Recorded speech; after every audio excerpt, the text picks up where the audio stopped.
अगर आप भी चाहते हैं कि रुदल पंजयार के ऑडियो वीडियो सबसे पहले आप तक पहुंचे तो हमारे चैनल रुदल पंजयार को सब्सक्राइब करें और घंटी के निशान को अवश्य दबाएं। धन्यवाद।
धर्मराज बउआ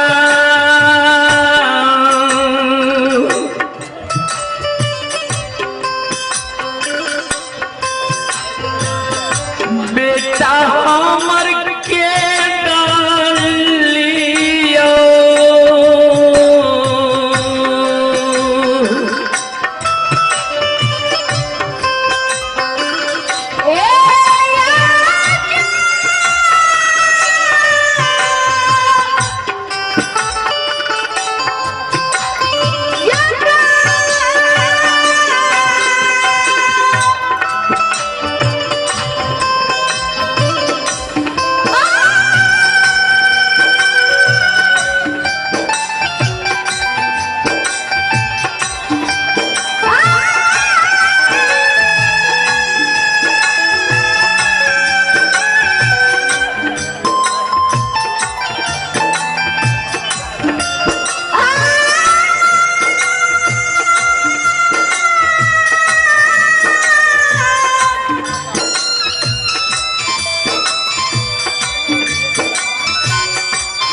काय बुढ़िया माय के ममता मोह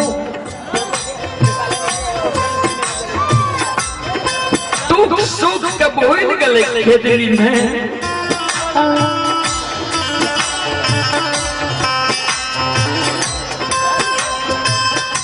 द्वार पर जी माए ये बात सोच सोच कौन नहीं रहे द्वार पर से कानल कानल ज्योति बाबा की माँ धार के गहवर के उस्तार पर जाए अब गहवर के उस्तार पर सिर के पटकै हजार बेजार गहवर के उस्तार पर कौन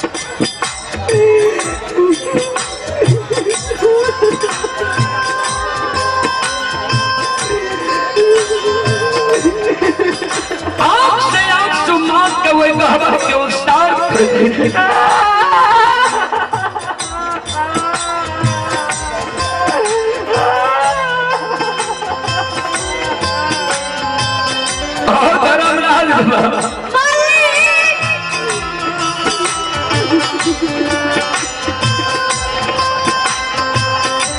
आए जब बेटा हमारा के गली से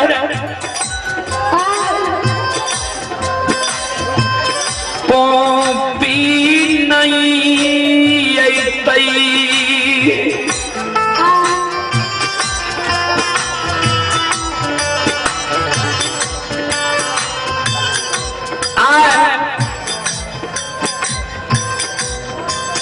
अतई पोपी नगरी में अन्याय है जय दिन से बेटा कदली गए बेटा के ब्याह ही नारी कुलवंती बेटा के बदला बेटा बन के हमारे सेवा सत्कार पोपी नगरी में करे भूख लागई है भोजन दइए प्यास लागई है पानी दइए वस्त्र गंगा होइए साथ क्या दइए रोज दिन हमर सेवा सत्कार करे नेहो नेहो हमर पुतोह करैत रही हमरा पुतोह के प्रसाद हम कहिए नहीं जानिए जी हमर बेटा हमारा नजर के सामने में नहीं आज हमर बेटा नहीं है हमर पुतोह जान जेते जे आप हमर स्वामी इस संसार में जिंदा नहीं है होई त बिहान हमारा घर से निकल जैतई पर घर जाकर शादी विवाह करत हमारा घर के मान मर्यादा के भूल जीते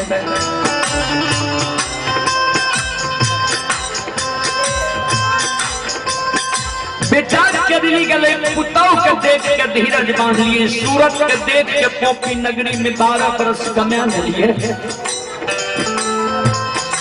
हमर पुतोह हमरा घर से निकल जेते नहीं दोसर बेटा ये नहीं दोसर पुतोह ही केकरा देहरी वो सार पर बैस के बुढ़ारी समय के बीतेबे के बुढ़िया के टुका खार रोटी देते ये पोपी नगरी में जिंदा रहो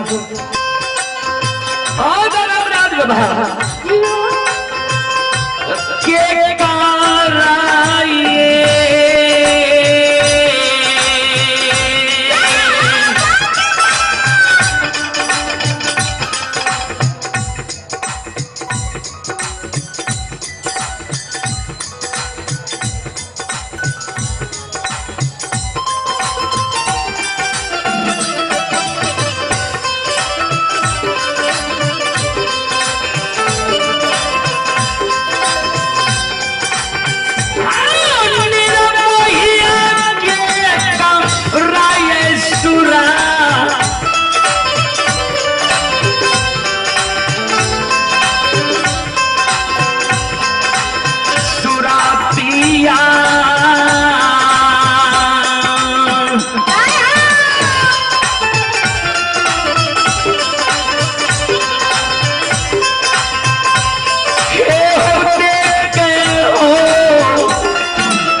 श्रोता बंधु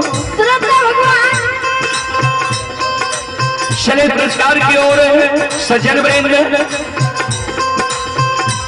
आप ही संत शिरोमणि श्रोता बंधु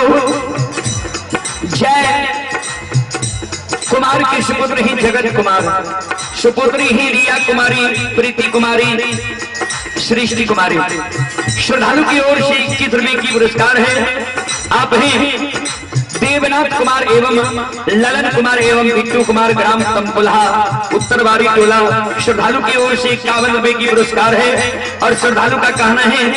चांदनी चांद पंजियारों के लच्छे लच्छे और रुदल पंजियार के भगत सुनकर झूमने लगते हैं कितने अच्छे अच्छे। एक बार जोर हो जाए। आप ही रविंद्र यादव की सुपुत्र रोशन कुमार, दिलखुश कुमार 11 रुपए की पुरस्कार है। आप ही प्रभात कुमार यादव, धीरेन्द्र शाह सुपुत्र सोनू कुमार और अनुसन परेड के निवासी ही 51 रुपए की पुरस्कार है। रामचंद्र यादव के सुपुत्र अंकुश कुमार एवं लव कुश कुमार 51 रुपए की पुरस्कार है। सोनू कुमार और सकेन कुमार पिता भाईजी यादव, अमेरिका कुमारी टोला 25 रुपए की पुरस्कार है।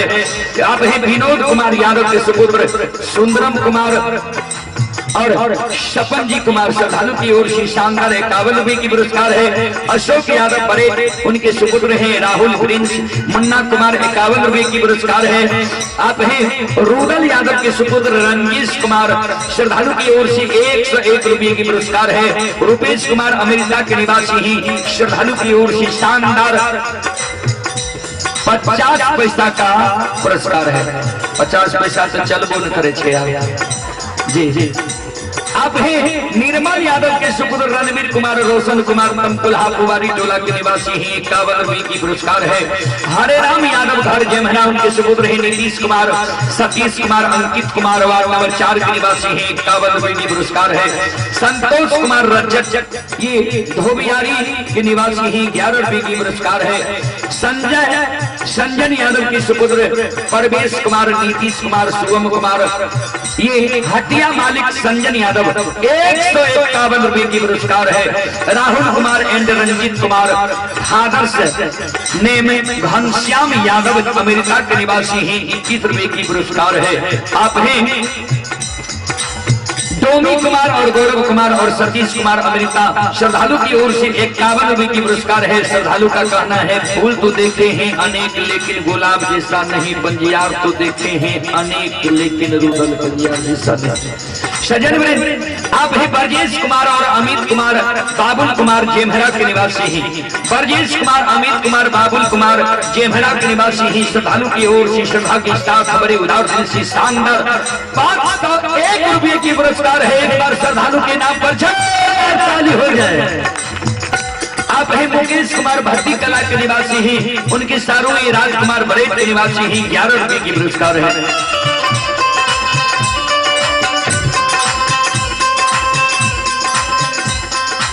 संत शिरोमणि श्रोता बंधु भगवान सभी श्रद्धालु की मन की मनोकामना को पूर्ण करें। मां सरस्वती परिवार में बाल बच्चे को विद्या की भंडार दे। बाबा भोले भंडारी भंडार को भरे रखे। जय हो दानी श्रद्धालु की जय हो, जय हो दानी श्रद्धालु के समस्त परिवार की जय हो।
बाबू भैया सब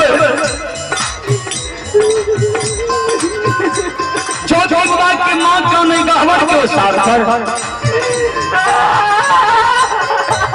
पुतौ से छीट के जे पुतौ हमरा काने के नहीं देख लिए आ ज्योति बाबा के बियाही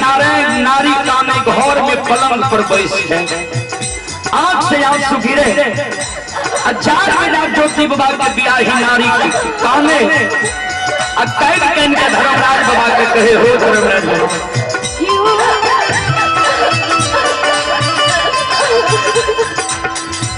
कहीं ना भागी ने दुनिया में विधाता हम जन्म ले लिए दाई माई दुरागमन करा के आवे छे सुख मौज करे छे हम दुरागमन करा के लिए दुए दिन अला भेले हाथ पैर के आटा मलिन नहीं भेले बाप भाई के दिल रंगल जोड़ा सारी मलिन नहीं भेले हमरा स्वामी के भगवान कंचन शरीर तोड़ के कोढ़िया निर्माण क्या के 12 वर्ष के लिए केदली जंगल भेज दिल तैयो वह स्वामी पर हम धीरज धैर्य के रह गए जे कोढ़ियो पुरुष भगवान से बैर के होय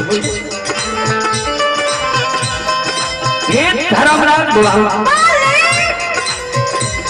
वह स्वामी पर 16 सिंगार बत्ती सब हरण त्याग के रह लिए 6 महीना जो हमरा पुरुष के गला भेले ने तो पोपी नगरी के दाई में हमरा कहे जे कथी लेवे कोढ़िया पुरुष पर धीरज धैर्य के छो तो मर गेल था दोसर घर जाकर शादी विवाह क्या लेने दाई माई के बात नहीं मान ली एक स्वामी पर 16 सिंगार बत्ती सब हरण त्याग के रह लिए आए हमारा स्वामी के 12 वर्ष पूरे छो धर्मराज अभी तक हमारे स्वामी नहीं लगे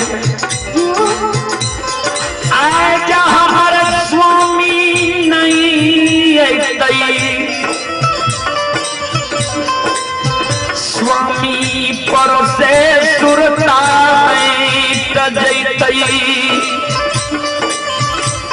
धर्मराज बाबा ओहिना तो पोपी नगरी के दाई माई कहे छे जे एकरे बाप से एकरा स्वामी के कोढ़िया शरीर भेले एक कदली जंगल गेले आज हमर स्वामी नहीं थे त कते कलंक है पोपी नगरी के दाई माई हमरा देते आज हमर स्वामी नहीं तो अन जल्दी आग दबो नहीं भाई के नहीं हर जे बाप भाई के देहरी पर और नहीं दोसर घर शादी करबो 12 वर्ष तक शादी करबे के लिए आप क्या की करबो 12 वर्ष रल खेत के पोपी नगरी में रह गए बाप भाई के देहरी पर नहीं के लिए तो आप जाके की करबो नहीं जहर विष खा के मरबो जहर विष खा के जब मरबे ने तो लोग नैहरों में बाप भाई के कलंक देते हैं और सासुरों में ससुर भैंसुर वंश खानदान में कलंक लगे ओ धर्मराज बाबा नहीं हम जहर विष खा के मरबो ने दोसर घर शादी करबो ने भाई के नैहर जेबो स्वामी जाए हमर नहीं स्वामी के सोग में अन्न जब त्याग दबो ठाकुर जी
आइए माँ बहना ये ध्यान से सुनबै, धर्म के बात प्रेम से सुनबै, ये मालिक के लीला के सुनबै, बरबर लीला के सुनाए रचल, माया लगल तेरा रचल।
शिरोमणि श्रोता बंधु, हे माँ बहन बाबू भैया चले पुरस्कार की ओर। श्रोता सज्जन वृंद, आप हैं राहुल कुमार, रंजित कुमार और सारू ही आनंद कुमार अमेरिका के निवासी ही श्रद्धालु की ओर से 21 रुपए की पुरस्कार है। आप ही श्रोता सज्जन वृंद, अमरेंद्र यादव अमेरिका गुवारी टोला, पिता बनारसी यादव, श्रद्धालु की ओर से 21 रुपए की पुरस्कार है।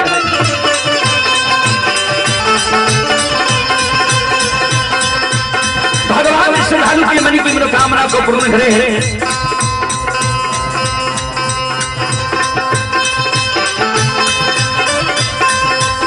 माँ सरस्वती परिवार में बाल बच्चे को विद्या की भंडार दे, बाबा भोले भंडारी भंडार को भरे रखे। जय हो राहुल श्रद्धालु की जय हो, उनके समस्त परिवार की जय हो।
माँ दुर्गा के हर बिछान के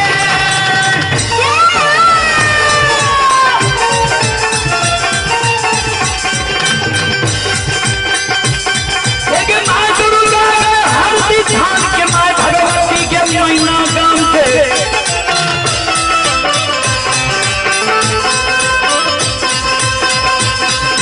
माँ विषहरी दीवारी थान के, माँ तारा के महिषी धाम के, माँ गंगा के मानसी घाट के, माँ कत्यानी के रेलवे घाट के।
ये हो बाबा के दाना सुखासन गाम के बाबा ये रोहनी बलहमपुर गाम के बाबा ये बालचन बीरी गोमिल के बउआ बख्तर गढ़िया गाम के बाबा की सुयो बजराती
ज्योति बाबा की माई काने गहवर के उसार पर ज्योति बाबा के ब्याही नारी काने घोर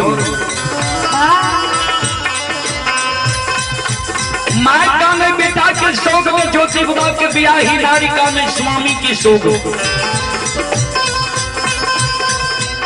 ज्योति बाबा के ब्याही नारी के कान में आवाज चल जाए घर में कि हमर साथ गहवर के उसार पर कौन नहीं है ज्योति बाबा के ब्याही नारी अपन आंख के आंसू के पोंछ लै छै दौड़ल दौड़ल आवे छै गहवर के उसार पर सास के आंसू के आंचर से पोछे सासू माँ ए सासू माँ किया माँ यहाँ के आंख से आंसू गिरे किया यहाँ जार गजार खाने छियै ए माँ 12 वर्ष यहाँ के बेटा के गेल भेल है 12 वर्ष के बीच में यहाँ के हम कोनो दुख दिलिए कि भर पेट भोजन नहीं दिलौं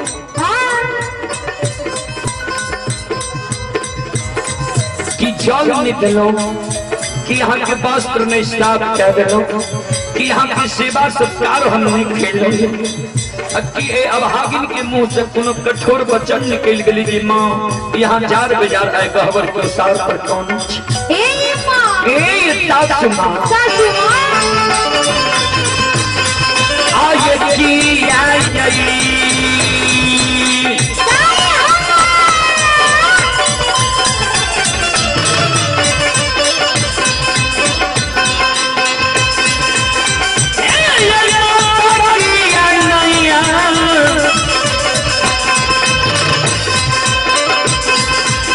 नया नामा